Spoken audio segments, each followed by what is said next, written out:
और सिर्फ अपनी बेटी की रिकवरी में ध्यान दे रही थी। डॉक्टर ने कहा था बहुत ही अच्छे से कि ईशा का ध्यान रखना बहुत ही ज़्यादा ज़रूरी है, जब तक कि उसे अपनी सभी चीज़ याद नहीं आ जाती। ईशा को सिर्फ और सिर्फ अपने माता पिता के बारे में याद था और किसी भी चीज़ के बारे में नहीं। नाश्ता करने के बाद और ईशा को ध्यान रखने के बाद नकुल और विक्रम ऑफिस चले गए। अनीता भी अपना छोटा मोटा काम देखने लगी।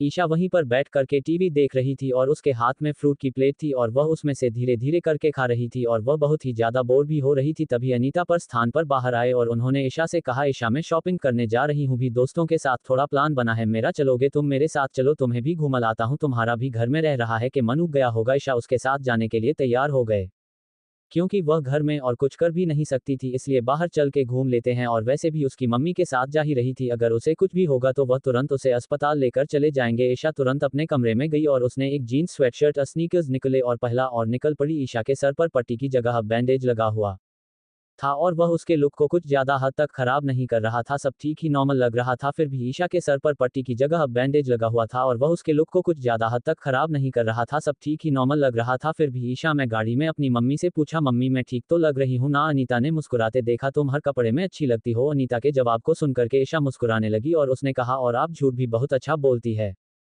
मेरे सर पर बैंडेज लगा है, बताइए मेरे को खराब कर रहा है यह? अनीता ने कहा, कुछ ही समय की बात है, ये तो कुछ ही समय तक रहने वाला है ना, उसके बाद तो ठीक हो जाएगा, तो इतनी ज्यादा तुम चिंता मत लो। और वैसे भी हम जहां पर जा रहे हैं वहां पर कोई नए लोग नहीं आने वाले, तुम उन दोनों लोगों को जानती हो? ईशा हैरान हो करके उनकी तरह दिखती है और उनसे पूछता है, मैं उन लोगों को जानती हूँ, कौन है वह लोग? अनीता ने मुस्कुराते हुए कहा, मैसेज महाजन और श्रीमती प्रताप। जैसे ही ईशानी सुना उसे बहुत ही ज्यादा रिग्रेट हो रहा था कि वह उसने अपनी मम्मी की बात क्यों मानी और वह क्यों उनके साथ आने के लिए तैयार हो गई इतनी आसानी से। अगर उसे पता होता कि महाजन और प्रताप आने वाले हैं तो फिर मैं वह बिल्कुल भी तैयार नहीं होती इस चीज के लिए, पर अब वह आखिरकार कर क्या सकती थी, वह तो आ चुकी है और वह अपनी मम्मी से भी नहीं बोल सकती है कि वह उनके साथ अब नहीं जाना चाहती, क्योंकि उससे पहले ही बोल दिया है कि वह, पर अब वह आखिरकार कर क्या सकती थी, वह तो आ चुकी है। और वह अपनी मम्मी से भी नहीं बोल सकती है कि वह उनके साथ अब नहीं जाना चाहती, क्योंकि उससे पहले ही बोल दिया है कि वह माधव, और पर अब वह आखिरकार कर क्या सकती थी, वह तो आ चुकी है। और वह अपनी मम्मी से भी नहीं बोल सकती है कि वह उनके साथ अब नहीं जाना चाहती, क्योंकि उससे पहले ही बोल दिया है कि वह माधव और सागरिका की सगाई का एक्सेप्ट करेगी और खुद आगे बढ़ाने की कोशिश करेगी, इसीलिए अब वह ये भी नहीं बोल सकती है। ईशा को अपने लिए बहुत ही ज्यादा दुख हो रहा था। कुछ ही देर में वह लोग एक बहुत ही लविश रेस्टोरेंट के पास पहुंच गए। मैसेज अनीता ने अंदर जाते हुए ईशा से कहा, ईशा एकदम नॉर्मल बिहेव करना, कुछ भी बड़ी चीज नहीं है, अगर वह लोग तुमसे कुछ पूछे भी ना तो जस्ट इग्नोर आईटी, अगर जवाब नहीं दे सकती हो तो, और अगर मुझे कुछ लगा तो मैं ही जवाब दे दूंगी, ठीक है? ईशानी जवाब सुनकर के अपनी मम्मी की तरफ देखा, उसकी इतनी बड़ी गलती पर भी अनीता इतनी आसानी से माफ करने के लिए तैयार हो गई है, पर इसका मतलब यह नहीं कि वह जिंदगी भर चुके रहना चाहती है, वह भी बताना चाहती है कि वह आगे बढ़ सकती हैं। वह लोग रेस्टोरेंट के अंदर गए जहां पर मैनेजर उनका पहले से ही वेट कर रहा था। उसने अनीता को देखा और फिर उसे मुस्कुराते हुए उसे कहा, मैसेज कपूर मैं आप ही का वेट कर रहा था, आपके गेस्ट आ चुके हैं और मैंने उन्हें रूम दिखा दिया है। फिर वह आगे बढ़ के चलने लगा और फिर उसने उन लोगों को भी उसे रूम तक ड्रॉप किया जिसकी बुकिंग मिसेस का पूर्ण की थी। ईश्वर ने अपनी मम्मी की तरह देखा और उनसे पूछा, ये प्लान आज का आपका था? अनीता ने कहा, मेरा था, लेकिन मेरा और श्रीमती प्रताप का ही था, यह महाजन खुद ही जुड़ी है इसमें, इससे आगे इसने और कुछ भी नहीं पूछा और वह लोग अंदर चले गए। अंदर ऐसा जब गई तो उसने दो खूबसूरत महिलाओं को अपने सामने देखा। ये रिच लोग इतने ज्यादा खूबसूरत क्यों होते हैं? वह तो 25 की उम्र में भी 50 ही लगती थी। फिर से अनीता की तरह देखा, अनीता भी कोई काम नहीं थी, यानी उसकी मदद भी कोई काम नहीं थी, वह भी खूबसूरती के मामले में दोनों को टक्कर देती थी। जैसे ही मैसेज प्रताप और श्रीमती महान ने देखा कि मैसेज का पूरा चुकी है, वह दोनों खड़ी हुई और उन दोनों ने ही श्रीमती कपूर का वेलकम किया। ये तीनों काफी अच्छी दोस्त है, बहुत ही पुरानी दोस्त हैं। ईशा को यह चीज समझ में आ गई थी। जब मैसेज प्रताप ने पीछे ईशा को देखा तो उनके मुस्कुराहट और भी ज्यादा हो गई, लेकिन जैसे ही मैसेज महाजन ने ईशा को देखा तो उनकी मुस्कुराहट एकदम गायब हो गई, पर फिर भी उन्होंने उसे मुस्कुराहट को मेंटेन करते हुए कहा, मुझे पता चला कि तुमने क्या किया है, मुझे बहुत ही ज्यादा दुख हुआ, तुमने अपने माता पिता के बारे में एक बार भी नहीं सोचा, क्लास देना शुरू कर दिया। तभी मैसेज प्रताप ने उन्हें रोकते हुए कहा, ईशा अभी समझदार नहीं है, उसे नहीं पता कि वह क्या कर रही है। श्रीमती प्रताप ईशा को बहुत ही ज्यादा पसंद करती थी और वह चाहती थी कि ईशा और माधव की शादी हो, लेकिन आप जो सागरिका ने उन्हें किडनी दे दिए अपनी, तो वह प्रताप और महाजन के सृष्टि को जोड़ते हुए बस अफसोस के साथ देख सकती थी। उन्हें अपनी इच्छा के लिए बहुत ही ज्यादा बुरा लग रहा था। ईशा को उन्होंने बचपन से ही देखा है, जब से वह पैदा हुई तभी से। जैसी विशेष पता आपने मैसेज महाजन को रोक, मिशन महाजन को ही बिल्कुल भी अच्छा नहीं लगा। मैसेज कपूर ने कहा, हाँ अभी समझदार नहीं है, इसे नहीं पता कि यह क्या करती है, लेकिन हाँ इसे पता है किसने गलती की है और हम लोगों से माफी भी मांगी है, और उसने कहा है कि यह माधव और सागरिका को विशेष देगी और उन लोगों की खुशी के लिए कामना करेगी। जैसे ही मैसेज प्रताप ने यह सुना वह मुस्कुराने लगी, उन्हें अपनी ईशा से कुछ ज्यादा ही कुछ ऐसी उम्मीद थी। उनकी इच्छा एक पल के लिए नादान हो सकती है पर वह समझदार भी है, उसे पता है कि यह जो चीज़ उसके लिए नहीं बनी है उसके लिए वह ज़्यादा नहीं लड़ेगी, थोड़ी देर तक होएगी फिर छोड़ देती थी। ऐसा बचपन से उन्होंने अपनी दिशा में देखा था। ईशा मिसेस कपूर से ज़्यादा मैसेज प्रताप के पास रही है। वह तीनों लोग बैठे और वाटर आकर के उन्हें टी सर्व करता है और फिर उनका ऑर्डर लेकर के चला जाता है। मैसेज प्रताप निशा से पूछा, ईशा अब तुम कैसी हो? मेरी हालत ज़्यादा अच्छी नहीं थी इसीलिए मैं तुमसे मिलने के लिए नहीं आ पाई। ईशा को पता था कि मैसेज प्रताप उसके साथ हमेशा से ही बहुत अच्छी रही है, वह उसका बहुत ज़्यादा ध्यान भी रखी थी, बिल्कुल अनीता की तरह। ईशा ने कहा, कोई बात नहीं आंटी, मैं भी बहुत ही अच्छी हालत में नहीं थी कि मैं आपसे मिलने आ सकूं। मुझे पता चला कि आपकी किडनी का ऑपरेशन हुआ है।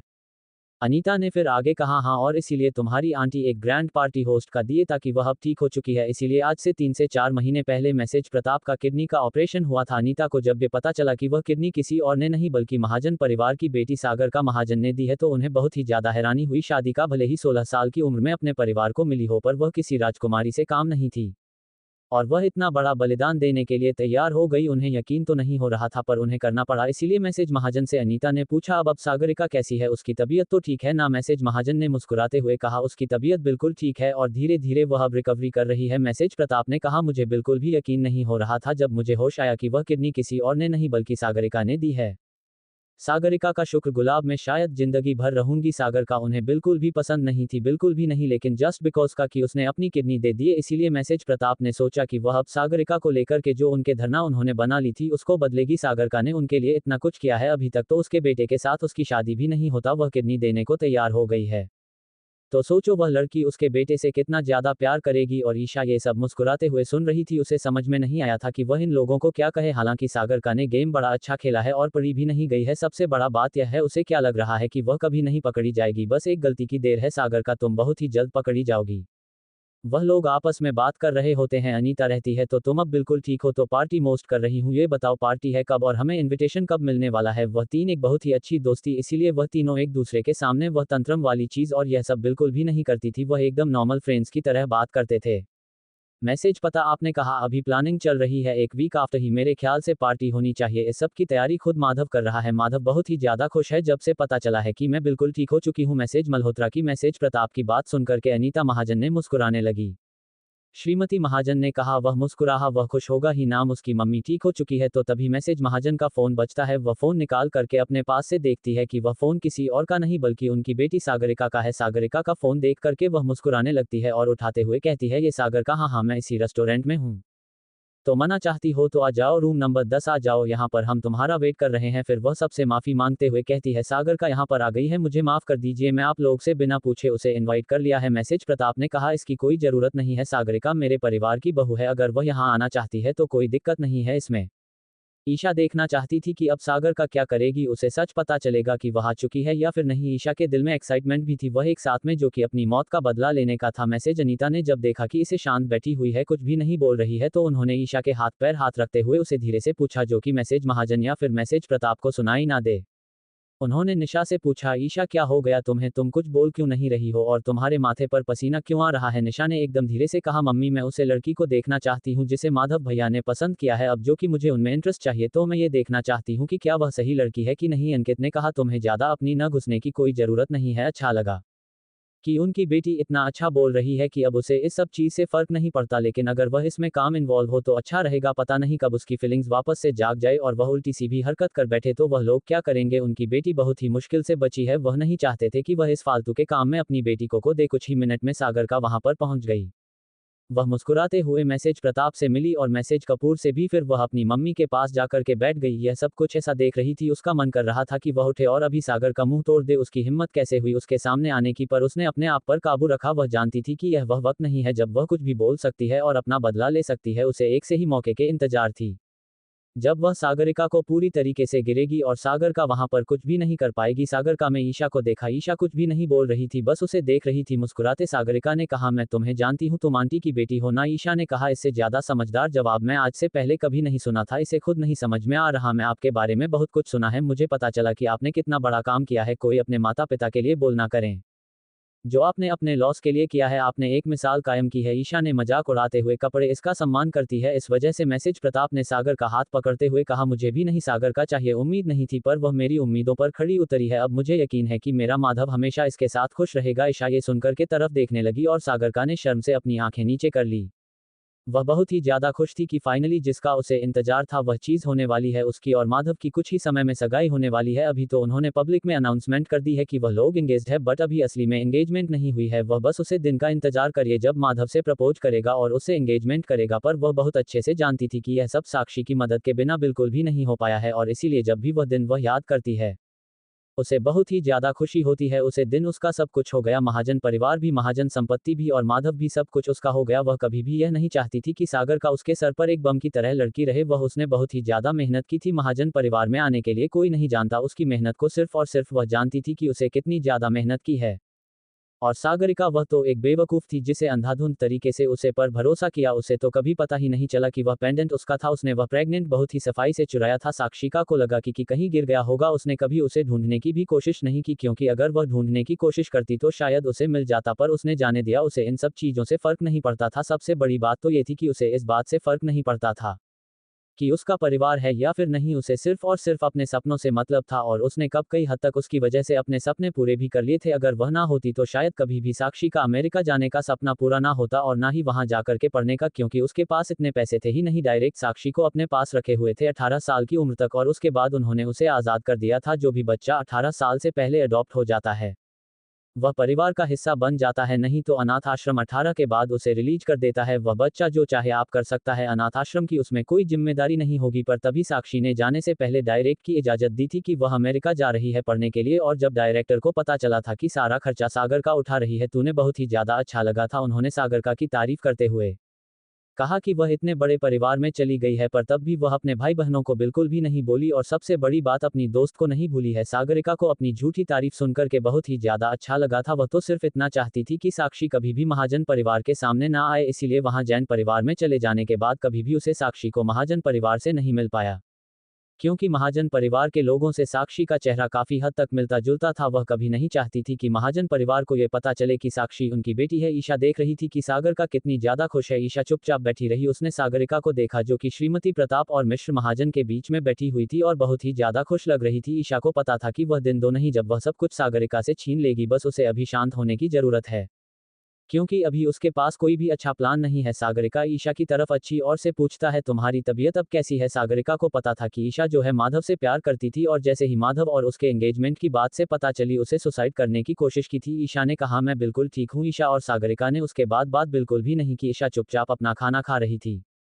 खाना खाने के बाद वह वॉशरूम चली गई। वहां पर जाकर के उसे ठंडे पानी से अपना मुंह धोया। गुस्से से उसका मुंह लाल होता जा रहा था। वह अपने आप पर जितना हो सके काबू रखने की कोशिश कर रही थी। उसका दिल कर रहा था कि वह भी जाए और सागरिका का गला दबा दे, लेकिन ऐसा संभव नहीं था क्योंकि इसकी मां सामने बैठी हुई थी और वह करना पॉसिबल नहीं है। उसे अपनी मम्मी से वादा किया है कि वह माधव को भूल गई है, पर वह अपना सच कैसे बताएं? सभी को तो यही लगेगा कि वह माधव से प्यार करती है, इसलिए वह सागरिका से नफरत कर रही है। पर वह कैसे बताएं कि वह साक्षी है जिसकी मौत का कारण उसकी खुद की दोस्त बनी, उसका पूरा परिवार के सामने बैठा हुआ था। हालांकि महाजन परिवार को देख करके साक्षी को कुछ भी महसूस नहीं हो रहा था। ये बात तो अच्छे समझ सकती थी, क्योंकि वह उन लोगों के साथ रही नहीं है, उसे समय व्यतीत नहीं किया है, और अब जब सागरिका उनके साथ रह रही है तो उसे उन लोगों से भी धीरे धीरे नफरत हो रही थी। हालांकि उन लोगों की कुछ भी गलती नहीं है, बोलो तो कुछ भी नहीं जानते हैं, वह तो सागरिका के खेल का शिकार हो रहे हैं। पर वह जब भी महाजन परिवार को देखी थी उसे समझ में आता था कि सागरिका के पास इतनी पावर कहां से आई, उसे किस पावर के लिए उसे धोखा दिया, इसलिए वह महाजन परिवार से नफरत करती थी। अगर महाजन परिवार कभी कहानी में होता ही नहीं तो सागरिका उसकी अभी भी अच्छी दोस्त होती, या शायद शातिर दोस्त होती, एक बेकार दोस्त होती, लेकिन होती वह इतना बड़ा क्राइम उसके साथ नहीं करती। सागरिका के पास इतनी पावर तभी आई है जब महाजन परिवार का नाम उसके साथ जुड़ा है। उसके साथ वह बुरी चीज हो चुकी है,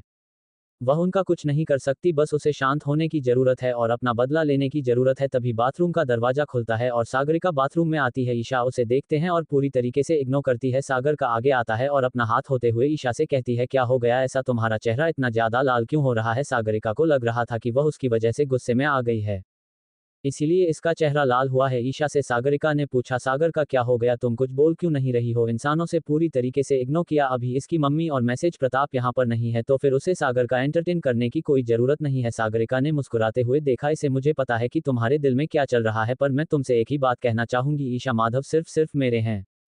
अगर तुमने उनके बारे में सोने की भी हिम्मत की तो मैं तुम्हारा क्या हाल करूंगी, तुम शायद कभी सोच भी नहीं सकती हो। ईशा ने उसकी तरफ देखा, उसे कहा जिस भी चीज को तुम पसंद कर लो वह चीज मुझे कभी पसंद आ भी नहीं सकती है। सागर का तो तुम इस बात को लेकर निश्चिंत हो, जो कि मुझे माधव सिंह प्रताप कभी पसंद आने वाले भी नहीं है। वह तुम जैसी लड़कियों के लिए ठीक है, और हाँ, यहाँ मुझसे ज्यादा पंगा लेने की जरूरत नहीं है, क्योंकि तुम जानती नहीं हो कि मैं किस हद तक जा सकती हूँ तुम्हें बर्बाद करने के लिए। इतना कहने के बाद ईशा वहां से जाते हुए देख रही थी। सागरिका ने गुस्से में अपना हाथ बेसन पर दे मारा। उसे यह बिल्कुल भी बर्दाश्त नहीं हो रहा था कि कोई उससे भी ज्यादा पावरफुल है। उसे पता था कि कपूर परिवार महाजन परिवार से ज्यादा पावरफुल है, और जस्ट बिकॉज का महाजन परिवार प्रताप परिवार का नाम जोड़ने वाला है तो वह लोग एक पावर बन जाएंगे, और तब वह इस लड़की को मजा चढ़ा करके रहेगी। उसकी हिम्मत कैसे हुई वह बहुत अच्छे से जानती थी कि श्रीमती प्रताप जो है ईशा को बहुत ही ज्यादा पसंद करती थी, और अगर उसने अपनी किडनी यानी साक्षी किडनी होती तो कभी भी वह माधव और उसके रिश्ते के लिए तैयार नहीं होती। वह देख सकती थी कि श्रीमती प्रताप ईशा को कितना ज्यादा पसंद करती है, और वह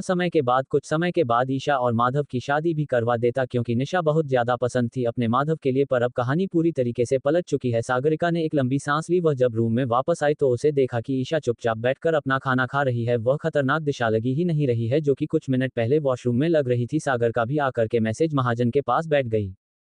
विशेष महाजन ने धीरे से पूछा, तुम इतना समय क्यों लग गया थी? ईशा ने अपनी मम्मी की तरह देखा और उसने कहा, एक फोन आ गया था और मैं कुछ बात कर रही थी काम की। श्रीमती बाहर जाने ये सुना और फिर आगे और कुछ भी नहीं पूछा। अनीता देख सकती थी कि जब से उसकी बेटी वॉशरूम से वापस आई है उसके चेहरे में वह खुशी या कुछ अलग बर्ताव कर रही है। अनीता को समझ में आ गया था कि कहीं ना कहीं सागर को उसे इफेक्ट कर रही है, इसीलिए उन लोगों ने जल्दी से ही खाना खत्म किया और फिर वहां से निकलने का सोच। पर मैसेज प्रताप विद्या आसानी से नहीं छोड़ने वाली थी। जैसे ही खाना खत्म हुआ मैसेज पता अपने की इनविटेशन लेटर अपने बैंक से निकाला और मैसेज कपूर को पर्सनली देते हुए कहा, एक हफ्ते बाद ही पार्टी है और तुम्हें और तुम्हारे पूरे परिवार को आना है, ठीक है? यह मत बोलना कि नकुल काम में बिजी था, विक्रम काम में बिजी थे, सबको आना है, ठीक है? खासकर फिर उन्होंने ईशा की तरह देखा और ईशा से कहती हूँ कि तुम आओ, ठीक है?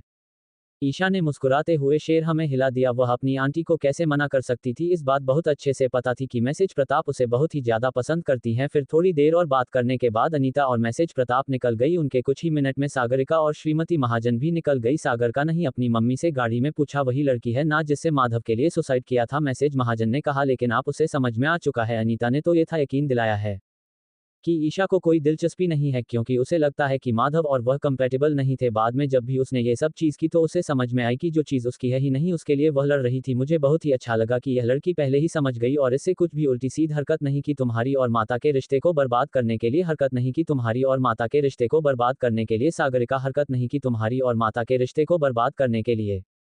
सागरिका ने आगे और कुछ भी नहीं पूछा। वहीं दूसरी और मैसेज अनीता, नहीं ईशा की तरह दिखते हो, उससे पूछा। ईशा, क्या? आगे और कुछ भी नहीं पूछा। वहीं दूसरी और मैसेज अनीता, नहीं ईशा की तरह दिखते हो, उससे पूछा। ईशा, क्या हो गया? आगे और कुछ भी नहीं पूछा। वहीं दूसरी और मैसेज अनीता, नहीं ईशा की तरह दिखते हो, उससे पूछा। ईशा, क्या हो गया? मुझे बताओ, तुम जब से वॉशरूम से वापस आए हो तुम एकदम स्टैचू की तरह हो गई हो।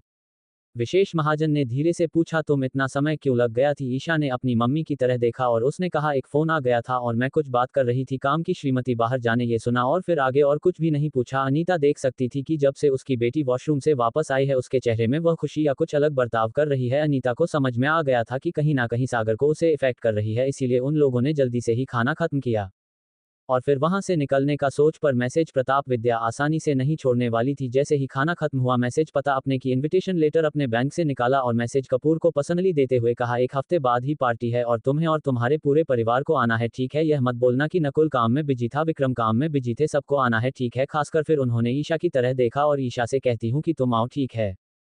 ईशा ने मुस्कुराते हुए शेर हमें हिला दिया। वह अपनी आंटी को कैसे मना कर सकती थी? इस बात बहुत अच्छे से पता थी कि मैसेज प्रताप उसे बहुत ही ज्यादा पसंद करती हैं। फिर थोड़ी देर और बात करने के बाद अनीता और मैसेज प्रताप निकल गई। उनके कुछ ही मिनट में सागरिका और श्रीमती महाजन भी निकल गई। सागर का नहीं, अपनी मम्मी से गाड़ी में पूछा, वही लड़की है ना जिससे माधव के लिए सुसाइड किया था? मैसेज महाजन ने कहा, लेकिन आप उसे समझ में आ चुका है। अनीता ने तो ये था यकीन दिलाया है कि ईशा को कोई दिलचस्पी नहीं है, क्योंकि उसे लगता है कि माधव और वह कंपैटिबल नहीं थे। बाद में जब भी उसने ये सब चीज की तो उसे समझ में आई कि जो चीज उसकी है ही नहीं उसके लिए वह लड़ रही थी। मुझे बहुत ही अच्छा लगा कि यह लड़की पहले ही समझ गई और इससे कुछ भी उल्टी सीध हरकत नहीं की तुम्हारी और माता के रिश्ते को बर्बाद करने के लिए। हरकत नहीं की तुम्हारी और माता के रिश्ते को बर्बाद करने के लिए। सागरिका, हरकत नहीं की तुम्हारी और माता के रिश्ते को बर्बाद करने के लिए। सागरिका ने आगे और कुछ भी नहीं पूछा। वहीं दूसरी और मैसेज अनीता नहीं ईशा की तरह दिखते हो उससे पूछा। ईशा क्या आगे और कुछ भी नहीं पूछा। वहीं दूसरी और मैसेज अनीता नहीं ईशा की तरह दिखते हो उससे पूछा। ईशा क्या हो गया आगे और कुछ भी नहीं पूछा। वहीं दूसरी और मैसेज अनीता नहीं ईशा की तरह दिखते हो उससे पूछा। ईशा क्या हो गया मुझे बताओ, तुम जब से वॉशरूम से वापस आए हो तुम एकदम स्टैचू की तरह हो गई हो। ईशा ने अपनी बात समझाते हुए अनीता से कहा, पता नहीं मम्मी मुझे आपको ये बात बतानी भी चाहिए या फिर नहीं, या फिर मेरे मन का ये सिर्फ और सिर्फ एक बहन है। अनीता ने जब ये सुना कि ईशा के दिल में कुछ अलग बात चल रही है तो उन्होंने ईशा का हाथ पकड़ते हुए उसे पूछा, ऐसा तो मुझे बताओ कि आखिरकार क्या बात है, मैं तय करती हूँ कि वह बात इतनी सीरियस है भी या फिर नहीं, तुम बताओ पहले। ईशा ने कहा, आज जो मैंने सागरिका को पहली बार देखा तो मुझे ऐसा क्यों लगा कि वह ना तो मैसेज महाजन से मिलती है ना मिस्टर महाजन से और ना ही जो उनके भाई हैं उनसे ही उसका चेहरा किसी से नहीं मिलता। ऐसा कैसे हो सकता है?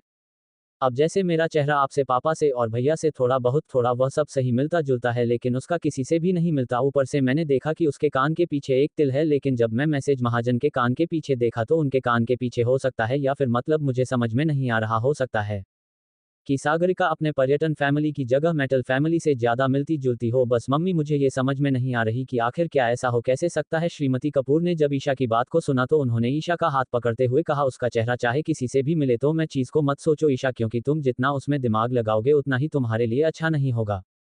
ईशानी फिर बात का आगे बढ़ते हुए कहा, अच्छा मम्मी यह बताओ कि जब सागरिका घूमी थी तब क्या हुआ था? अनीता ने याद करते हुए सोचा, क्या हुआ था? हाँ, फिर उन्होंने आगे बताया, वह उसमें उसे वक्त 1 डेढ़ महीने की थी, हॉस्पिटल से अभी डिस्चार्ज नहीं हुई थी क्योंकि उसको कुछ लंग्स इन्फेक्शन हो गया था जिसमें डॉक्टर से उसे पैदा होने के बाद से उनके बेटा में रखा था और उसके बाद एक दिन न्यूज़ मिलती है कि वह गायब हो चुकी है। तुम यकीन नहीं करोगी, मैं उसे बच्ची को जब देखा था तो मुझे बहुत ही ज्यादा अच्छी लगी थी। मैंने भी तुम्हारे भाई के लिए उसका रिश्ता सोचा था, लेकिन किसको पता था कि वह 1 ही महीने बाद गायब हो जाएगी और फिर 16 साल बाद मिलेगी। मुझे कभी कल ऐसा लगता है कि यह वह सागर का है ही नहीं जिसे हमने देखा था, पर जब महाजन परिवार से अपनी बच्ची मानता है और वगैरह सब्जी तो हमें इस बीच में नहीं पड़ना चाहिए। ईशा ने कहा, तो उसके बाद महाजन परिवार ने क्या किया जब वह छोटी सी बच्ची गायब हो गई? अनीता ने कहा, श्रीमती महाजन को तो संभाले नहीं संभाल जा रहा था, उनकी हालत बहुत ही ज्यादा खराब हो गई थी। तब मिस्टर महाजन ने सभी फैमिली की हेल्प ली और उसके बाद अपनी बेटी को ढूंढना शुरू किया और 16 साल बाद जाकर के वह अपनी बेटी से मिले हैं। उसे वक्त पूरा महाजन परिवार, ऐसा लग रहा था कि पूरा महाजन परिवार पागल हो चुका है। उसे बच्ची को ढूंढने के लिए हम लोगों ने, तुम्हारे पापा ने भी उनकी बहुत ही ज्यादा मदद की थी उसे वक्त। अगर हम लोग मदद ना करते तो मैसेज महाजन के पास इतनी पावर नहीं थी कि वह पूरी कंट्री में अपनी बच्ची को ढूंढ सके। जिसे जितना हो सके उसने उतनी मदद की थी। इसमें सबसे ज्यादा योगदान प्रताप परिवार ने दिया था। उनकी जब ये सब बातें मिस्टर महाजन यानी सागरिका के दादाजी को पता चली तो उन्होंने सागर का और माधव की सगाई को कंफर्म कर दिया। मिस्टर प्रताप यानी माधव के दादाजी को भी कोई इसमें दिक्कत नहीं थी, उन्हें भी महाजन परिवार की बेटी से रिश्ता जोड़ना कुछ गलत नहीं लगा, इसलिए वह लोग भी तैयार हो गए। उसे वक्त तुम पैदा ही नहीं हुई थी, नहीं तो मैं माधव के लिए तुम्हारा रिश्ता ले लेती और तुम्हें कोई दिक्कत ही नहीं होती। ईशानी का, मम्मी यार प्लीज टॉपिक वापस बताओ ना, मुझे अपनी बेवकूफ़ी याद आती है। अनीता मुस्कुराने लगी। उन्हें ये बात सुनकर के अच्छा लगा था कि माधव की वजह से जो भी कुछ ईशान कहा वह उसे अब बचकर लग रहा है। एक आदमी की वजह से अपनी जान दे देना कोई बहादुरी का काम नहीं है और ईशा तो उनके उससे ही बड़ी बेवकूफ़ है जो उसने ये काम कर दिया था।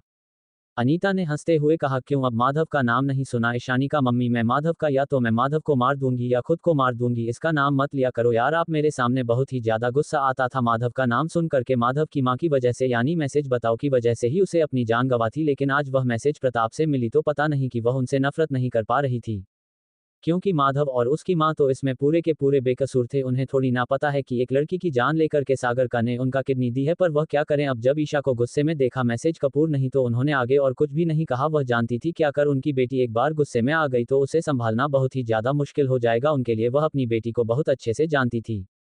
इसके बाद माधव के बारे में बात छोड़कर के मिश्रा अनीता ने एक बार और ईशा को समझाएं, ईशा तुम्हें चाहे जो कुछ भी लगता हो इस बीच मत पड़ना, क्योंकि यह बहुत ही संजीदा मामला है और महाजन परिवार इस निपटी तो ही ज्यादा अच्छा रहेगा। ईशा ने कहा, मम्मी मैं उसे निपटाने भी नहीं जा रही हूँ, बस मुझे ऐसा लग रहा है कि वह कुछ ना कुछ छुपा रही है।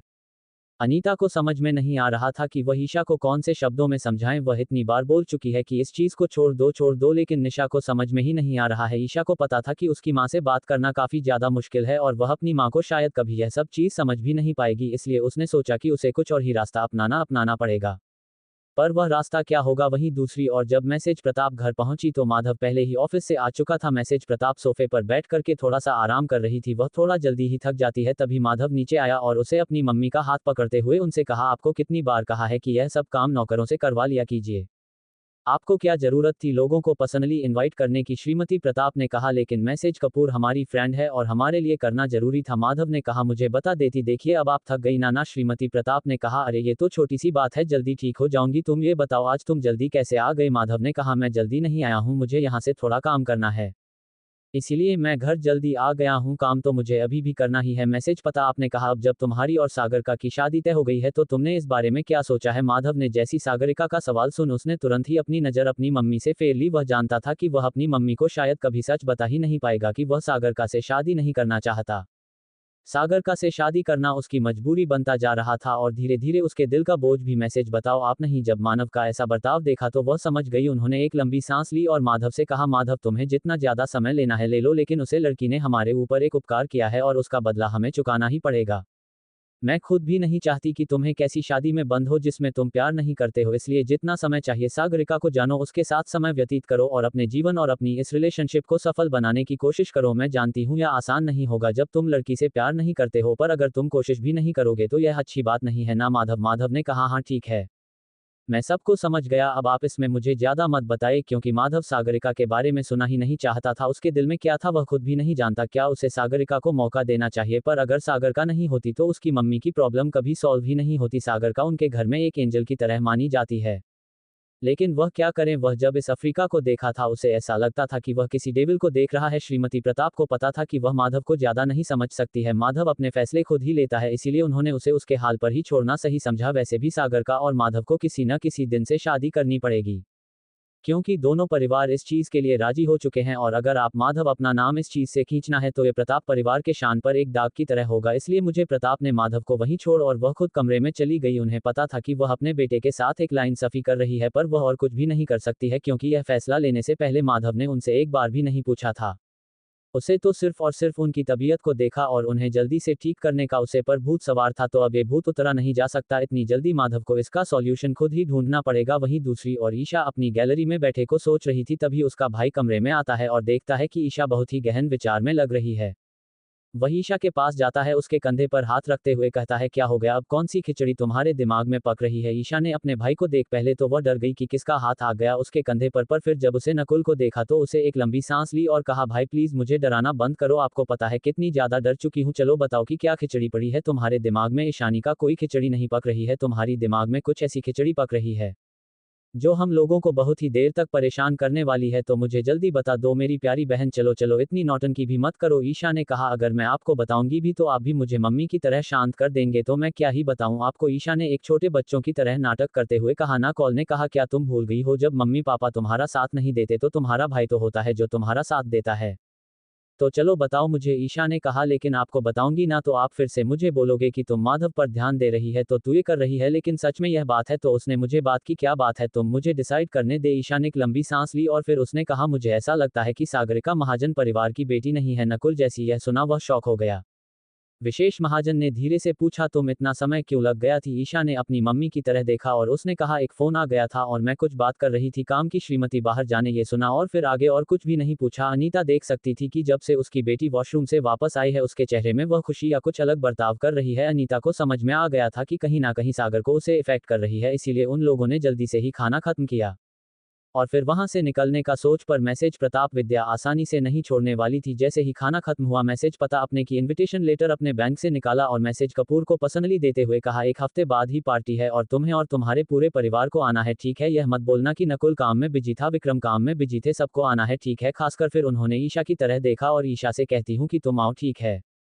ईशा ने मुस्कुराते हुए शेर हमें हिला दिया। वह अपनी आंटी को कैसे मना कर सकती थी, इस बात बहुत अच्छे से पता थी कि मैसेज प्रताप उसे बहुत ही ज्यादा पसंद करती हैं। फिर थोड़ी देर और बात करने के बाद अनीता और मैसेज प्रताप निकल गई। उनके कुछ ही मिनट में सागरिका और श्रीमती महाजन भी निकल गई। सागरिका नहीं अपनी मम्मी से गाड़ी में पूछा, वही लड़की है ना जिससे माधव के लिए सुसाइड किया था। मैसेज महाजन ने कहा, लेकिन आप उसे समझ में आ चुका है। अनीता ने तो ये था यकीन दिलाया है कि ईशा को कोई दिलचस्पी नहीं है क्योंकि उसे लगता है कि माधव और वह कंपैटिबल नहीं थे। बाद में जब भी उसने ये सब चीज की तो उसे समझ में आई कि जो चीज उसकी है ही नहीं उसके लिए वह लड़ रही थी। मुझे बहुत ही अच्छा लगा कि यह लड़की पहले ही समझ गई और इससे कुछ भी उल्टी सीध हरकत नहीं की तुम्हारी और माता के रिश्ते को बर्बाद करने के लिए, हरकत नहीं की तुम्हारी और माता के रिश्ते को बर्बाद करने के लिए। सागरिका हरकत नहीं की तुम्हारी और माता के रिश्ते को बर्बाद करने के लिए।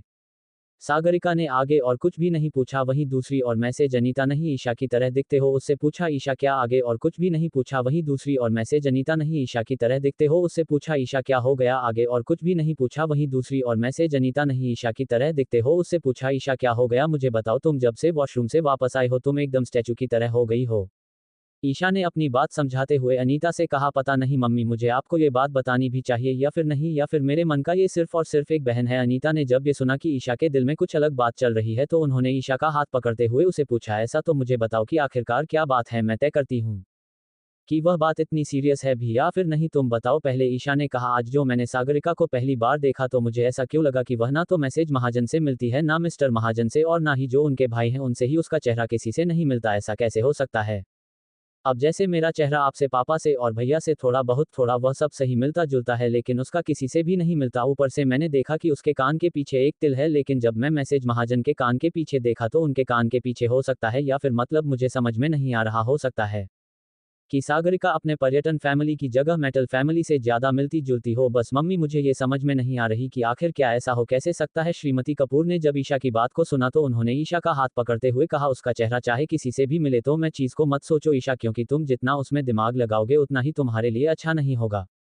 ईशा ने फिर बात का आगे बढ़ते हुए कहा, अच्छा मम्मी यह बताओ कि जब सागरिका घूमी थी तब क्या हुआ था? अनीता ने याद करते हुए सोचा, क्या हुआ था? हाँ, फिर उन्होंने आगे बताया, वह उसमें उसे वक्त 1 डेढ़ महीने की थी, हॉस्पिटल से अभी डिस्चार्ज नहीं हुई थी क्योंकि उसको कुछ लंग्स इन्फेक्शन हो गया था जिसमें डॉक्टर से उसे पैदा होने के बाद से उनके बेटा में रखा था और उसके बाद एक दिन न्यूज़ मिलती है कि वह गायब हो चुकी है। तुम यकीन नहीं करोगी, मैं उसे बच्ची को जब देखा था तो मुझे बहुत ही ज्यादा अच्छी लगी थी। मैंने भी तुम्हारे भाई के लिए उसका रिश्ता सोचा था, लेकिन किसको पता था कि वह 1 ही महीने बाद गायब हो जाएगी और फिर 16 साल बाद मिलेगी। मुझे कभी कल ऐसा लगता है कि यह वह सागर का है ही नहीं जिसे हमने देखा था, पर जब महाजन परिवार से अपनी बच्ची मानता है और वगैरह सब्जी तो हमें इस बीच में नहीं पड़ना चाहिए। ईशा ने कहा, तो उसके बाद महाजन परिवार ने क्या किया जब वह छोटी सी बच्ची गायब हो गई? अनीता ने कहा, श्रीमती महाजन को तो संभाले नहीं संभाल जा रहा था, उनकी हालत बहुत ही ज्यादा खराब हो गई थी। तब मिस्टर महाजन ने सभी फैमिली की हेल्प ली और उसके बाद अपनी बेटी को ढूंढना शुरू किया और 16 साल बाद जाकर के वह अपनी बेटी से मिले हैं।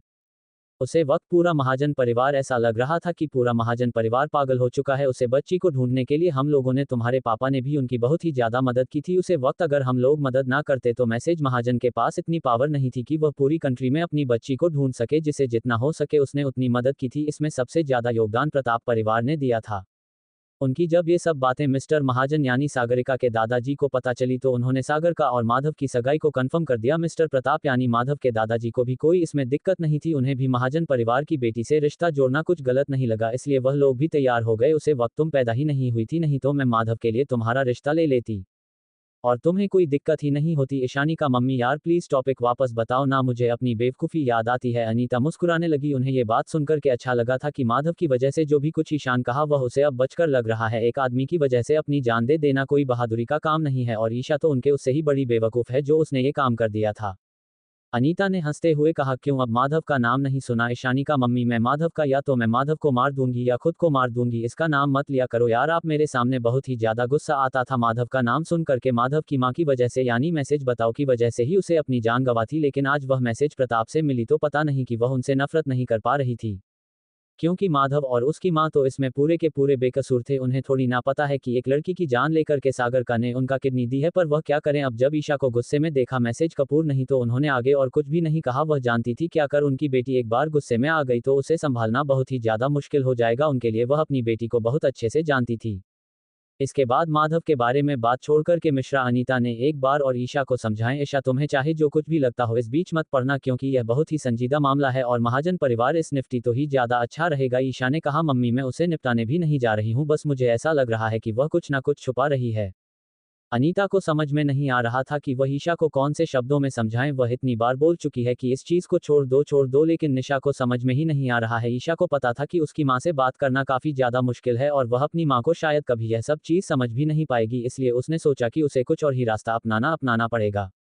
पर वह रास्ता क्या होगा? वहीं दूसरी ओर जब मैसेज प्रताप घर पहुंची तो माधव पहले ही ऑफिस से आ चुका था। मैसेज प्रताप सोफे पर बैठ करके थोड़ा सा आराम कर रही थी, वह थोड़ा जल्दी ही थक जाती है। तभी माधव नीचे आया और उसे अपनी मम्मी का हाथ पकड़ते हुए उनसे कहा, आपको कितनी बार कहा है कि यह सब काम नौकरों से करवा लिया कीजिए, आपको क्या जरूरत थी लोगों को पर्सनली इनवाइट करने की, श्रीमती प्रताप ने कहा। लेकिन मैसेज कपूर हमारी फ्रेंड है और हमारे लिए करना जरूरी था। माधव ने कहा मुझे बता देती। देखिए अब आप थक गई ना। श्रीमती प्रताप ने कहा अरे ये तो छोटी सी बात है, जल्दी ठीक हो जाऊंगी। तुम ये बताओ आज तुम जल्दी कैसे आ गए। माधव ने कहा मैं जल्दी नहीं आया हूँ, मुझे यहाँ से थोड़ा काम करना है, इसीलिए मैं घर जल्दी आ गया हूँ। काम तो मुझे अभी भी करना ही है। मैसेज पता। आपने कहा अब जब तुम्हारी और सागरिका की शादी तय हो गई है तो तुमने इस बारे में क्या सोचा है। माधव ने जैसी सागरिका का सवाल सुन उसने तुरंत ही अपनी नज़र अपनी मम्मी से फेर ली। वह जानता था कि वह अपनी मम्मी को शायद कभी सच बता ही नहीं पाएगा कि वह सागरिका से शादी नहीं करना चाहता।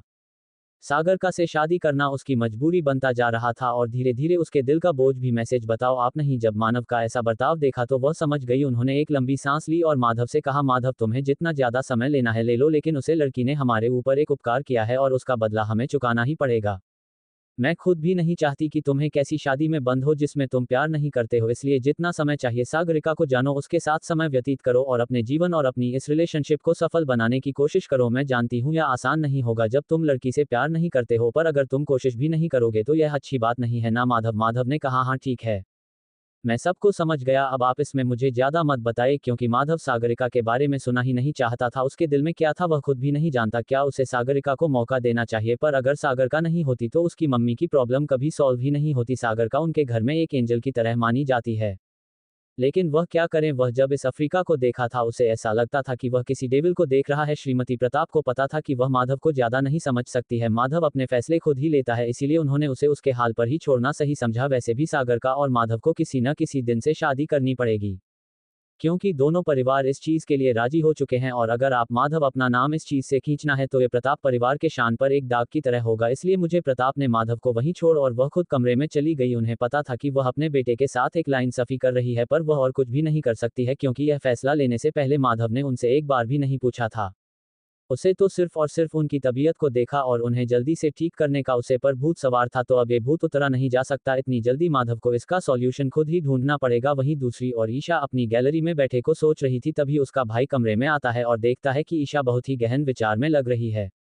वह ईशा के पास जाता है, उसके कंधे पर हाथ रखते हुए कहता है क्या हो गया, अब कौन सी खिचड़ी तुम्हारे दिमाग में पक रही है। ईशा ने अपने भाई को देख पहले तो वह डर गई कि किसका हाथ आ गया उसके कंधे पर फिर जब उसे नकुल को देखा तो उसे एक लंबी सांस ली और कहा भाई प्लीज मुझे डराना बंद करो, आपको पता है कितनी ज्यादा डर चुकी हूँ। चलो बताओ कि क्या खिचड़ी पड़ी है तुम्हारे दिमाग में। ईशानी का कोई खिचड़ी नहीं पक रही है, तुम्हारी दिमाग में कुछ ऐसी खिचड़ी पक रही है जो हम लोगों को बहुत ही देर तक परेशान करने वाली है। तो मुझे जल्दी बता दो मेरी प्यारी बहन। चलो चलो इतनी नौटंकी भी मत करो। ईशा ने कहा अगर मैं आपको बताऊंगी भी तो आप भी मुझे मम्मी की तरह शांत कर देंगे, तो मैं क्या ही बताऊं आपको। ईशा ने एक छोटे बच्चों की तरह नाटक करते हुए कहा। ना कॉल ने कहा क्या तुम भूल गई हो, जब मम्मी पापा तुम्हारा साथ नहीं देते तो तुम्हारा भाई तो होता है जो तुम्हारा साथ देता है। तो चलो बताओ मुझे, ईशा ने कहा, लेकिन आपको बताऊंगी ना तो आप फिर से मुझे बोलोगे कि तुम माधव पर ध्यान दे रही है तो तू ये कर रही है, लेकिन सच में यह बात है तो उसने मुझे बात की क्या बात है तुम मुझे डिसाइड करने दे। ईशा ने एक लंबी सांस ली और फिर उसने कहा मुझे ऐसा लगता है कि सागरिका महाजन परिवार की बेटी नहीं है नकुल जैसी। यह सुना वह शॉक हो गया। उसे तो सिर्फ और सिर्फ उनकी तबीयत को देखा और उन्हें जल्दी से ठीक करने का उसे पर भूत सवार था। तो अब ये भूत उतरा नहीं जा सकता इतनी जल्दी, माधव को इसका सॉल्यूशन खुद ही ढूंढना पड़ेगा। वहीं दूसरी ओर ईशा अपनी गैलरी में बैठे को सोच रही थी, तभी उसका भाई कमरे में आता है और देखता है कि ईशा बहुत ही गहन विचार में लग रही है। वह ईशा के पास जाता है, उसके कंधे पर हाथ रखते हुए कहता है क्या हो गया, अब कौन सी खिचड़ी तुम्हारे दिमाग में पक रही है। ईशा ने अपने भाई को देख पहले तो वह डर गई कि किसका हाथ आ गया उसके कंधे पर फिर जब उसे नकुल को देखा तो उसे एक लंबी सांस ली और कहा भाई प्लीज मुझे डराना बंद करो, आपको पता है कितनी ज्यादा डर चुकी हूँ। चलो बताओ कि क्या खिचड़ी पड़ी है तुम्हारे दिमाग में। ईशानी का कोई खिचड़ी नहीं पक रही है, तुम्हारी दिमाग में कुछ ऐसी खिचड़ी पक रही है जो हम लोगों को बहुत ही देर तक परेशान करने वाली है, तो मुझे जल्दी बता दो मेरी प्यारी बहन। चलो चलो इतनी नौटंकी भी मत करो। ईशा ने कहा अगर मैं आपको बताऊंगी भी तो आप भी मुझे मम्मी की तरह शांत कर देंगे, तो मैं क्या ही बताऊं आपको। ईशा ने एक छोटे बच्चों की तरह नाटक करते हुए कहा। ना कॉल ने कहा क्या तुम भूल गई हो, जब मम्मी पापा तुम्हारा साथ नहीं देते तो तुम्हारा भाई तो होता है जो तुम्हारा साथ देता है। तो चलो बताओ मुझे, ईशा ने कहा, लेकिन आपको बताऊंगी ना तो आप फिर से मुझे बोलोगे कि तुम माधव पर ध्यान दे रही है तो तू ये कर रही है, लेकिन सच में यह बात है तो उसने मुझे बात की क्या बात है तुम मुझे डिसाइड करने दे। ईशा ने एक लंबी सांस ली और फिर उसने कहा मुझे ऐसा लगता है कि सागरिका महाजन परिवार की बेटी नहीं है नकुल जैसी। यह सुना वह शॉक हो गया। उसने ईशा से पूछा तुम्हें ये बात कहाँ से पता चली और तुम्हें इस बात पर शक क्यों है। ईशा ने कहा आप मेरी बात पर यकीन नहीं करोगे इसलिए मुझे आपको नहीं बताना था, मुझे ऐसा लगता है। नकुल ने कहा तुम माधव की वजह से तो कहीं सागरिका पर शक नहीं करिए, सागरिका एक बहुत अच्छी लड़की है, मैं उससे मिला हूँ। जैसे ही ईशानी यह सुनो वह हैरानी से नकुल की तरफ देखने लगी, उसे पता नहीं कि अपने भाई की बातों पर शक हो रहा था। हालांकि वह असली ईशा नहीं थी, उसने नकुल के साथ ज्यादा समय व्यतीत नहीं किया है, पर एक भाई बहन वाला रिश्ता कभी भी नहीं मारता। उसे पता नहीं कैसा लग रहा था कि जो नकुल ने ये वाक्य बोला है इसमें कुछ तो गड़बड़ है। ईशा अपने भाई की तरफ देखने लगी। जैसे ही ईशा को अपनी तरफ देखते हुए नकुल ने पाया, उसने सोचा कि उसको आखिरकार हुआ क्या। उसे निशा से पूछे, तो मुझे ऐसे क्यों देख रही हो, आपको कैसे पता कि वह ऐसी लड़की है, या फिर नहीं आप उसको जानते हो पर्सनली? नकुल ने कहा, हाँ मैं उसको पर्सनली जानता हूँ, क्योंकि हम लोग यूके में से कॉलेज में पढ़े हैं। ईशा ने जैसे ही यह सुना उसने कहा, वह यूके पढ़ने गई है कब? साक्षी को दोस्त ने इस बारे में कुछ भी नहीं बताया था, लेकिन किसी कारणवश वापस आ गई। ईशा को पता था कि उसकी मदद कोई और नहीं कर सकता नकुल के अलावा, इसीलिए उसे अपने भाई को समझाते हुए कहा, भाई ऐसा हो सकता है कि सागरिका झूठ बोल रही हो। नकुल अपनी बहन के कंधे पर हाथ रखते हुए उसे कहा, और तुम्हारा दिमाग खराब हो गया है, ठीक है? तुम माधव के प्यार में कुछ भी और किसी के ऊपर भी कुछ भी आरोप लगा रही हो, ऐसा मत करो। ऐसा सागरिका को मैं बहुत अच्छे से जानता हूँ, वह एक बहुत ही अच्छी लड़की है, तुम उसे पर शक करके अच्छा नहीं कर रही हो। नकुल की बातों को सुनकर के ईशा का यह उम्मीद भी टूट गया कि उसकी मदद नकुल कर सकता था। ईशानी का कोई बात नहीं, मेरी मदद कोई मत करो, लेकिन मैं ये बात करके रहूंगी कि सागर का एक झूठी लड़की है, और मैं ये सब इसलिए नहीं बोल रही कि मैं माधव से प्यार करती हूँ। मुझे माधव से प्यार करने में कोई दिलचस्पी रही भी नहीं है। आप एक आदमी से जिसकी पहले से ही सगाई हो रखी हो, उससे प्यार करना या उसके साथ अपना नाम जोड़ना सिर्फ और सिर्फ एक बेइज्जती के बराबर है, इसीलिए मैं वह काम नहीं कर सकती। लेकिन मैं ये भी नहीं चाहूंगी कि किसी बेकसूर लड़की की जगह जाकर के सागर का महाजन परिवार का पूरा इस्तेमाल कर रही है, ये भी नहीं चाहूंगी मैं। उसके बाद वह गुस्से में अपने बेड पर आकर के बैठ गई। नकुल को समझ में नहीं आ रहा था कि आखिरकार वह अपनी बहन को कैसे समझाए। मैं कल नहीं कहा, अच्छा ठीक है, मैं तुम्हारी इसमें मदद करूंगा अगर तुम ये साबित कर दो कहीं से भी कि सागरिका महाजन परिवार की बेटी नहीं है, क्योंकि अगर मुझे सिर्फ इतना पता चल गया कि वह महाजन परिवार की बेटी नहीं है तो मैं तुम्हारी पूरी मदद करूंगा। आप सबूत तुम लेकर आओ, लेकिन हाँ, इस बीच तुम माधव से नहीं मिलेगी। माधव को जो भी तुम्हारे दिमाग में शक चल रहा है ऐसा कुछ भी नहीं बताओगी, क्योंकि अगर माधव के दिमाग में ये शक आ गया तो हो सकता है वह सागरिका से सगाई तोड़ दे, और अगर तुम्हें कोई सबूत नहीं मिला तो सागरिका की जिंदगी बर्बाद हो जाएगी। ठीक है, सागरिका मेरी बहुत अच्छी दोस्त रही है और तुम मेरी बहन हो, इसलिए मैं तुम्हारी बात को मान रहा हूं। जैसी ईशा ने नकुल की बात को सुना उसके दिल में फूल खिल गए। उसे अपने भाई के गले लगाते हुए कहा, ठीक है, मैं आपकी बात मानने को तैयार हूं, और मुझे कोई दिलचस्पी नहीं है माधव में। मैं बस ये चाहती हूं कि महाजन परिवार जिस लड़की को वह लोग अपनी प्यारी बेटी समझते हैं वह कैसी है। नकुल को समझ में नहीं आ रहा था कि आखिरकार वह अपनी बहन का करें तो कर क्या। वह ईशा पर ज्यादा गुस्सा भी नहीं कर सकता था, क्योंकि ईशा उसकी प्यारी बहन है। उसे समझ में नहीं आया था कि आखिरकार यह शक का बीज ईशा के दिल में आया कहां से। नकुल ने फिर से एक बार पूछा, इस मुझे पहले ये बताओ कि तुम ये शक हो क्यों रहा है? ईशा ने कहा, मैं मैसेज महाजन के अलावा मिस्टर महाजन और वगैरह से मिली हो सकता है कि मेरा सब गलत है, मैं यह नहीं बोल रही कि मैं पूरी तरीके से सही हूं, पर उसका चेहरा मिलता है, मेरा चेहरा आपसे मिलता है, मम्मी से मिलता है, पापा से मिलता है, ऐसा कैसे हो सकता है? जैसे ही नकुल ने ये सुना वह हैरानी से ईशा की तरह देखने लगा। उसने ईशा से कहा तुमने कब इन सबको ध्यान से देख लिया है कि इनमें से किसी का किसी के साथ उसका चेहरा नहीं मिलता? ईशा को पता था कि वह ऐसे कुछ भी साबित नहीं कर पाएगी, उसे सबूत की जरूरत है। उसे कहा, मैं आपसे सबूत के साथ अब बात करूंगी जब मेरे पास सबूत आ जाएगा, और अभी आप मेरे काम से बाहर निकल रही है, मेरा दिमाग मत खराब करिए। जिस दिन साबित कर दिया ना उसे दिन देख लेना कि मैं झूठ बोल रही हूं या फिर सच। नकुल को पता चल गया था कि उसकी बहन गुस्से में आ चुकी है, इसलिए उसने उसे शांत करवाते हुए कहा, ईशा मैं तुम्हारी बात मानने को तैयार हूं, मैं तुमसे कहा ना, लेकिन तुम मुझे सबूत लाना होगा, मैं बिना सबूत के अंधे पान में तुम्हारी मदद नहीं करने वाला हूं। इसके बाद नकुल वहां से चला गया। ईशा ये सोच रही थी कि आखिरकार उसे सबूत मिलेगा कहां से। उसे सोचा जहां से कहानी शुरू हुई थी लगता है वहीं पर जाकर के कहानी के सबूत को भी ढूंढना पड़ेगा। हालांकि उसे पता था कि यह इतना आसान नहीं होने वाला, क्योंकि यहां से 10 से 12-13 साल पुरानी बात है। सागरिका पहले से ही उस नाथ आश्रम में थी जिसमें साक्षी आई थी, तो यह चीज भी मनाना बहुत ही ज्यादा मुश्किल था कि सागर खाने से फिर से महाजन परिवार के पैसे और माधव के लिए उसे मौत के घाट उतार दिया। उसे ऐसा लगता था कि सागरिका के अलावा इस दुनिया में उसकी कोई इतनी ज्यादा चिंता नहीं करता जितना सागरिका करती है। सागरिका उसका बहुत ही ज्यादा ध्यान रखती थी। वह सागरिका से छोटी थी, पर जस्ट बिकॉज सेम टाइम पर आए थे इसीलिए डायरेक्टर ने उन दोनों की यह से ही रखा था, नहीं तो वह सागरिका से 2 साल छोटी थी। आज जब उसे सागरिका को देखा और उसके चेहरे पर कोई भी गम नहीं देखा तो उसे बहुत ही ज्यादा दुख हुआ। एक ऐसे इंसान पर भरोसा करने से तो अच्छा है कि आप किसी पर भरोसा ही मत करो, वरना कब ऐसा समय आ जाए कि वह अपने स्वार्थ के लिए आपकी बलि देने से पहले एक बार भी ना सोचे। ईशा यही सब सोते सोते सो गई। वहीं दूसरी और जैसे ही नकुल अपने कमरे में आया वह ईशा की बातों को सोचने लगा, क्या ईशा जो कुछ भी कह रही है वह सच है? कहीं ये सिर्फ और सिर्फ उसके दिमाग का खेल तो नहीं है? क्या वह माधव की वजह से ऐसा कुछ कह रही है? उसे कुछ भी समझ में नहीं आया था कि आखिरकार अपनी बहन पर ट्रस्ट कर तो कैसे करे। ईशा ये चीज ठीक ठाक के बोल रहे हैं कि उसे माधव में कोई दिलचस्पी नहीं है, क्या ये बात सही है? नकुल को कुछ भी समझ में नहीं आ रहा था। उसके पास ऑफिस का बहुत सारा काम भी था, पर ईशा की वजह से उसका दिमाग पूरी तरह से घूम चुका था। वह चाहता था कि वह अपनी बहन की मदद करें, उसके दिमाग में जो कुछ भी चल रहा है, लेकिन वह ये चाहता था कि सिर्फ और सिर्फ ईशा के स्वार्थ के लिए सागरिका की जिंदगी बर्बाद ना हो। अगर ईशा ये साबित कर देती है कि महाजन परिवार की बेटी सागरिका नहीं है तो उसके लिए और भी ज्यादा आसान हो जाएगा ईशा की मदद करना। अगर ईशा ही साबित करने में कामयाब रही कि सागरिका उसे परिवार की बेटी नहीं है तो कहानी और भी ज्यादा दिलचस्प हो जाएगी। उसे आज भी याद है जब उसने सागरिका को प्रपोज किया था यूके में और सागरिका ने उसे यह कहकर मना कर दिया था कि इस पढ़ाई करनी है, और जब जैसे ही कुछ समय बाद उसके दोस्त के साथ उसकी सगाई के बारे में बात चली तब उसकी पढ़ाई नहीं करनी थी। बात तो सिर्फ ये थी कि उसे उसमें कोई दिलचस्पी नहीं थी।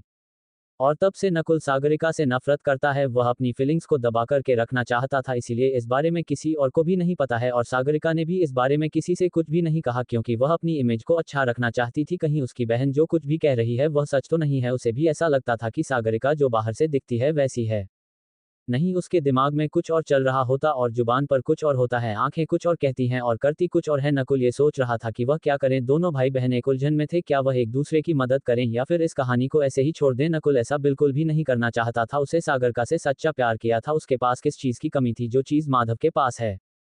क्या वह उसके पास है? ये पैसा है, नाम है, परिवार है, सब कुछ है उसके पास, लेकिन उससे ये कहकर ठुकरा दिया था कि वह उसमें कोई दिलचस्पी नहीं रखती है और उसके दोस्त में वह रखती है। सागरिका को एक बार भी शर्म नहीं आई, हालांकि अभी तक सागरिका को यह नहीं पता है कि वह और माधव एक बहुत ही अच्छे दोस्त हैं। चलो, जिस दिन ये चीज पता चलेगी उसे दिन और अच्छा। नकुल उसे दिन का इंतजार कर रहा था जिस दिन उसकी बहन वह सबूत लेकर के आएगी कि सागरिका महाजन परिवार की बेटी नहीं है, और तब वह सागरिका को ऐसा मजाक आएगा ना कि वह जो महाजन परिवार की प्रिंस बंद करके घूमती है वह सब कुछ उसके दिमाग से निकल जाएगा। उसी की वजह से उसकी बहन को भी उसका प्यार नहीं मिला, क्योंकि अगर सागरिका कहानी में होती ही नहीं तो फिर माधव के लिए ईशा को अपनाना और भी ज्यादा आसान हो जाता। नकुल ये बात बहुत अच्छे से जानता था कि माधव का परिवार यानी प्रताप परिवार ईशा को बहुत ही ज्यादा पसंद करता है। ईशा कपूर परिवार में काम और प्रताप परिवार में ज्यादा पाली बड़ी है और ये लाजमी था कि उसे माधव प्रताप से प्यार हो गया, पर पता नहीं कहानी में कहां से सागरिका आ गई।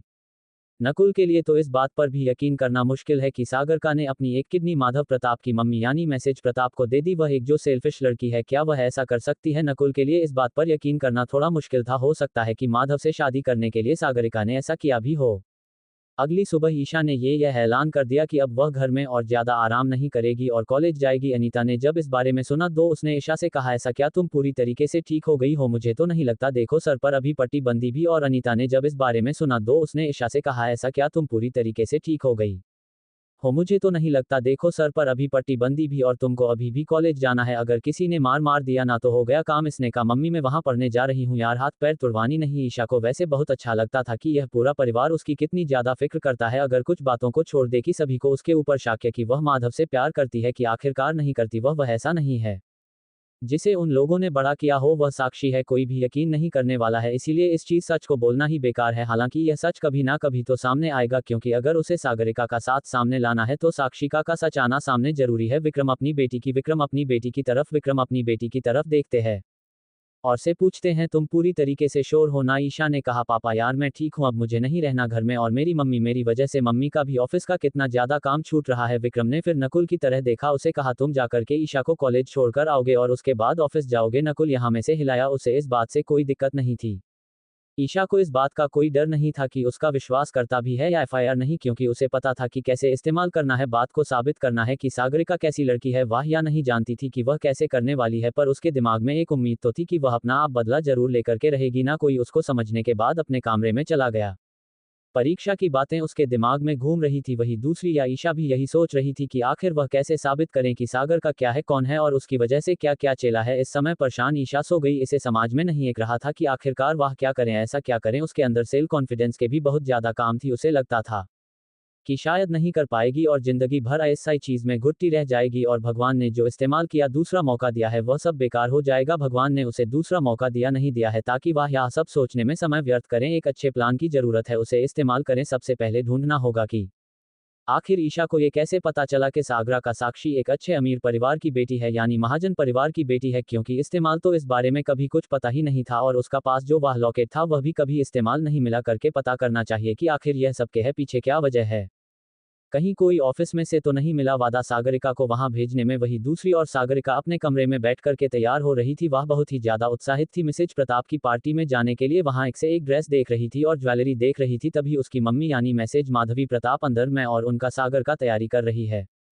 उनको आगरा की तरफ देखा, उसे कहा लगता है तुमको ज्यादा ही एक्साइटेड हो पार्टी में जाने के लिए। उनकी तरफ मुस्कुराती हुई देखती है और उनसे कहती है क्यों नहीं होगी मम्मी, यह मेरी पहली ऑफिशियल पार्टी होगी आज। अब प्रताप परिवार की होने वाली बहू की तरफ संदेश। प्रताप अभी बेटी को खुश देखकर बहुत ही ज्यादा खुश थी। उन्हें लगता था कि उनकी बेटी के लिए वह जितना भी करें वह कम ही रह जाएगा। 1 से 15 साल की उम्र में उनकी बेटी वापस मिली है, वह जितना हो सके उसके लिए वह सब कुछ करना चाहते थे जिसकी उनकी बेटी खुश हो जाए। मिसेज प्रताप ने सागरिका से कहा मुझे अच्छा लग रहा है कि तुम खुश हो, क्या तुमने तय कर लिया तुम क्या पहचानने वाली हो? सागरिका अपनी मम्मी की तरफ देखती है और कंफ्यूजन से पूछती है मम्मी मुझे तो खुद समझ में नहीं आ रहा कि आखिर मुझे क्या पहचानना है, चाहे किसमें मैं सबसे ज्यादा खूबसूरत लगूंगी। मैसेज प्रताप ने उसकी तरफ देखा और उसे कहा मुझे लगा ही रहा कि तुम अकेले तय नहीं कर पाओगी, इसलिए मैंने कई एक स्टाइलिश को बुलाया है और वह देश की सबसे बेहतरीन स्टाइलिश है। मैं चाहती हूं कि तुम मुझे सबसे सुंदर लड़की लगाओ, इसीलिए वह कई लाओगी और तुम अपनी प्राथमिकता बता देना, वह तुम्हारे हिसाब से ड्रेस बना दोगी। संदेश प्रताप की बातों को सुनकर के सागर का खुश हो जाएंगे।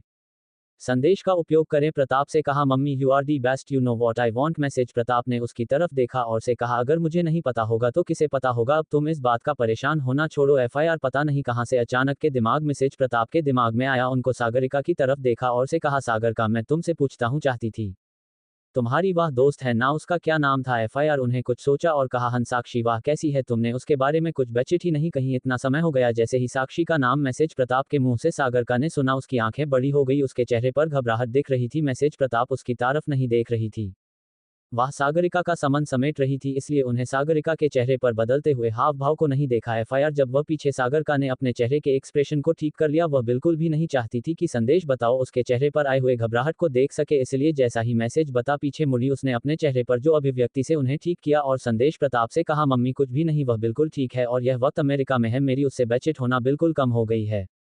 ये सब कुछ अगरका ने आंखें चुराते हुए भी सिर्फ प्रताप से कहा। मिसेज प्रताप ने फिर से कहा चलो अच्छा ही है, वाह डर है, वैसे बच्चे से दूर ही रह जाए तो अच्छा रहेगा। सागर का कोई बहुत ही अच्छे से पता था कि मैसेज बताओ को साक्षी बिल्कुल भी पसंद नहीं है, इसीलिए वह बार बार सागरिका की बातें करके मैसेज प्रताप को इरिटेट करती थी और उनके दिल में साक्षी के प्रति जो नफरत इस्तेमाल करती था बड़ी और भी ज्यादा बढ़ाती थी, ताकि कभी भी मैसेज प्रताप के दिमाग में या ना आए वाह और वाह उसे या ना कह दे कि कभी तुम साक्षी को घर लेकर आओ। आगे मैसेज प्रताप ने कहा अगर वहां अमेरिका में अच्छा कर रही है तो अच्छी बात है। सागरिका ने मुस्कुराई हुई मैसेज प्रताप से कहा गाय। मैसेज प्रताप ने उसकी तरफ देखा मुझे भी नहीं पता, एक आदम से मुख्य दिमाग में ख्याल आए तो मैंने पूछ लिया है टैब। मैसेज प्रताप ने सागरिका से कहा मैंने तुम्हारा सारा समय समेट दिया है और इन्हें सामान को रखने के लिए बुरा, तुम जल्दी ही डिनर करने के लिए आला आ जा रहा। इतना कहने के लिए बुरा संदेश बताओ कमरे से बाहर चली गई और सागरिका ने गहरी सांस ली। उसे नहीं पता था कि आज अचानक से संदेश पता उसे साक्षी के बारे में पता चला कि सुन लेंगे साक्षी उसकी जिंदगी का वाह आइटम बम बनती जा रही है जो किसी भी दिन पड़ सकता है। इस्तेमाल नहीं समझ में आ रहा था कि आखिर इतने समय में खराब संदेश प्रताप के दिमाग में साक्षी का ख्याल कहां से गया, लेकिन चीजों को इस्तेमाल करने के लिए संभल लिया, पर हाँ नहीं पता था इस्तेमाल की वह कब तक संभल पाएगी, झूठ वह कब तक बोल पाएगी, पर उपयोग हिसाब करना ही पड़ेगा। अगर प्रताप परिवार की इकलौती बेटी बनकर रहना है तो उपयोग में ये सब करना ही पड़ेगा और प्रताप परिवार को कभी पता भी नहीं चलने वाला है कि वह जिसके साथ रह रहे हैं वह उनकी असली बेटी नहीं है, उनकी असली बेटी तो कब स्वर्ग से धारगा यूज क्या पता। अब ये सब तो साक्षी के कर्मों पर निर्भर करता है। तो यूज कैसे कर्म किए हैं? यूज पता था कि अगर यूज माधव को पाना है तो यूज सब करना है पड़ेगा। माधव ने अचानक से ये दिल रख दी थी कि अगर वह उसकी मम्मी का ऑपरेशन मदद कर पाएगी तो हाय वाह से शादी करेगा और उसे साक्षी से इस्तेमाल करना भी पीछा छुटाना था, तो इस्तेमाल करने के लिए यही सबसे अच्छा रास्ता लगा। साक्षी भी रास्ते से हट गई और उसका काम भी हो गया।